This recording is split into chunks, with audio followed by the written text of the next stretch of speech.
سلامونه او نیکې هیلې مې ومنئ درنو خویندو ورونو زه جمیله ظریف یم. سبا د اپریل په 8 چې د پښتون تحفظ مومنټ له اړخه په پېښور کې یوه لویه غونډه جوړیږي. زه ستاسو د یوې افغانې خور په توګه له خپلو ټولو خویندو ورونو څخه هیله کوم چې په دې غونډه کې ګډون وکړي تر څو موږ له دغه ناورین نه ازادي واخلو. ځکه درنو دوستانو تاسو به اورېدلې به مو وي لوستلې به مو وي چې سید جمال الدین افغان رحمت الله علیه وایي چې ازادي اخیستل کیږي ورکول کیږي نه.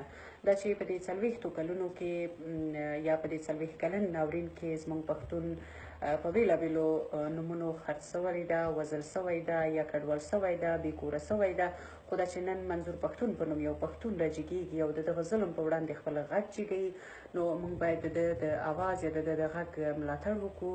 او زه له دغه موقع نه په استفادې سره له خپلو ټولو خپلو خویندو نه پوښتنه کوم چې تاسو هم په دغه تحفظ یا په دغه خوځښت کې راځئ خپله ونډه ښکاره کړئ او د ورونو تر څنګ ودرېږئ، ځکه تر څو پورې چې تاسو د خپلو ورونو تر څنګ ونه اوسېږئ دا خوځښت به یو څه ناتکمیله وي. نو یو ځل بیا هم په خپلو خویندو غږ کوم چې راځئ زه هم ستاسو تر څنګ یم او موږ ټولې د خپلو ورونو تر څنګ درېږو او له دغه خوځښت نه خپل ملاتړ اعلانوو. ډېره مننه دوستانو، ژوندي اوسئ.